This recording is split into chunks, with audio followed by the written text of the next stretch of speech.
good boxing match. It was a bad boxing match. But yeah, that you know, like I said, stuff that just should. I mean, you know, because somebody get hurt. I mean, it's just stupid. That's how all of a sudden, honestly, you got somebody, you know, gets hurt because they're goofing off. You know, things that can be prevented. You know, that you don't need to be dealing with. Do you think maybe some of the public knowledge of it was more because it came after a loss than maybe if a team was... I just think anything that's associated with Clemson is going to be some type of news. I mean, like I said, it was an old video. It wasn't anything that happened last week. I guess just whoever had the video decided to put it out last week. I guess that was the most viral opportunity you could get because it came after a loss. But I don't know when the video was shot, but there wasn't nobody having no boxing matches down there last week. I promise you that. Dabo, Georgia Tech obviously has some really good running quarterbacks in the past, but I think Marshall's averaging about 120 yards. What does he kind of do that makes him so tough? Yeah, he's smart. He's little, and sometimes he's hard to find. But he's really smart. You know, again, he's got a big old tool belt when he walks out there every single play, and he's got answers. And you know, so it's one thing to have the answers; it's another thing to be able to apply them. And he definitely understands, you know, what he's doing. The little nuances that come with running the option, and you know, just a tough runner, man. He's fast. You know, the fullback is another. You know, both they're the two leading rushers. Fullback's a really good player, but you know, he does a good. He's very deceptive with the ball, and how he, you know, I mean, sometimes it's just hard to find out who's got it. That's why you just got to tackle everybody. Just tackle them all because you don't know who's got the ball. It is, and then he's a small guy on top of it.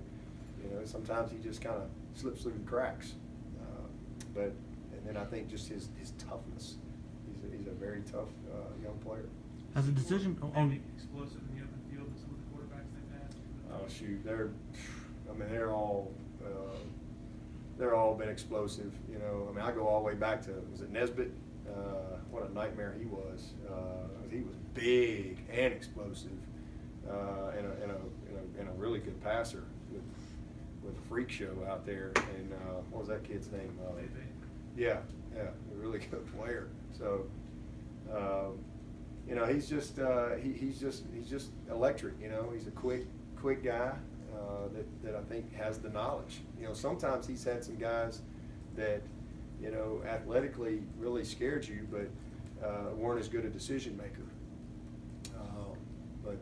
You know, the kid they had last year, man, I'm glad he's gone too. I mean, he was a nightmare too. I mean, he was just like this guy, tough runner, not a big guy, but really understood what they were doing and just challenged you, you know, every single play.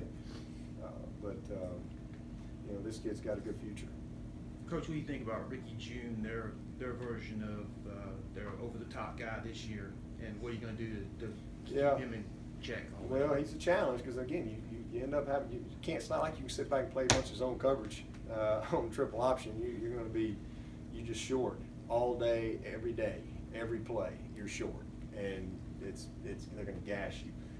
So you have to play man coverage. I mean, you have to, and you know, he's a big target. I think he's got about 15 catches right now.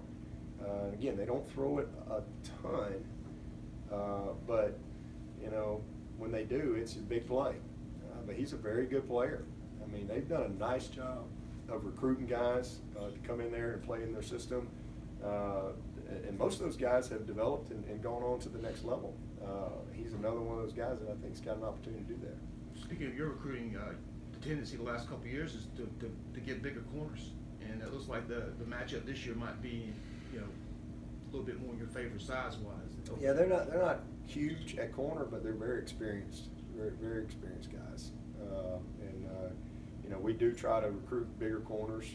You know, Trayvon's a big guy, AJ's a big guy, Kayvon is a big guy that plays a lot. You know, can play a lot of corner too. So we've got some size. You know, Cordray was a guy that really brought that physical toughness. Ryan Carter's not a big guy, but he plays big. So it's definitely been a priority for us in trying to recruit some guys with a little more length that can match up, with some of these long receivers that you see, especially over in the boundary.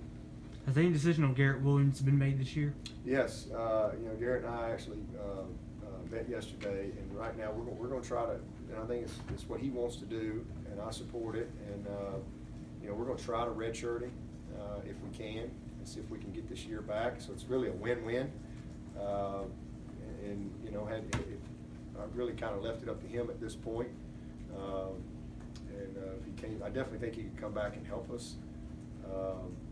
But it's also a win to know that we're going to have him for another year, 2 years from now, because I think he's got a lot more development in him, and really just kind of catch up with his play count and his overall, just football development at his position. I love Garrett, man. He's as tough as they come. He's one of the most committed guys I've ever coached, and he's a guy that I think, going this route, one of his goals is to get his master's too.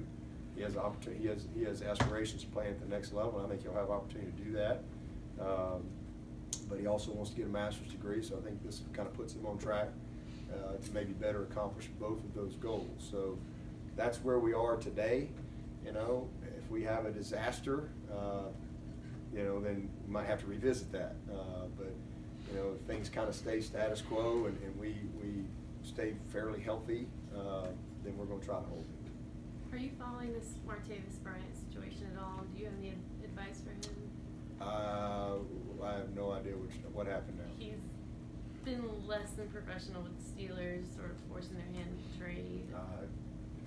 Man, I got my own problems. I have no clue. I don't spend a lot of time on social media or whatever, so I'm not real in tune to that. I just know he was back. Happy that he seems to have gotten himself back on the right track, and proud of him for handling his responsibilities there. And again, you just hope that he can reach his potential. And but I have no idea what's going on with his situation in Pittsburgh. Anything else? Last year, after losing to Pitt, you still have one more conference game to go stuff play Wake Forest, and you're in the title game. How does this year's response, or how differently do you have to respond this year with so many more games left on the schedule? Same way, man. We just got to play good football this week. I mean that's just really what it comes down to. We gotta. I know y'all get tired of me saying it, but it's the biggest game of the year. I mean, if you can't get excited about the biggest game of the year, then you should play, because it is the biggest game of the year. And we didn't think Syracuse was the biggest game of the year, right? Well, guess what? It was pretty big. This is the biggest game of the year, so that's really all that matters, is how you prepare for a one-game season mentality. And if you don't have that mindset, you're going to get your butt beat in this conference more often than not. This league is incredibly difficult, from top to bottom. I mean, just look at Boston College. We didn't win by enough against Boston College, and they go to Louisville and win. Then they go and destroy Virginia, who was 5-1. It's hard, man. Wake Forest is a really good football team that is incredibly difficult to beat. Every single team in this league is a challenge. So if you don't bring your A game, you get beat. So there's no different. You just show up and go play the next game with all you got. It don't matter if you lose the second game or you lose the 10th game. You go to the next game and you try to get back, grow from it, play well. That's all you do. And we want to win them all. We want to win 11. We want to go 11-1. We ain't gonna win 11 until we win 7, right? So that's all we're trying to do, is win 7, and then we'll go from there. Coach, thanks very much. Okay, appreciate it.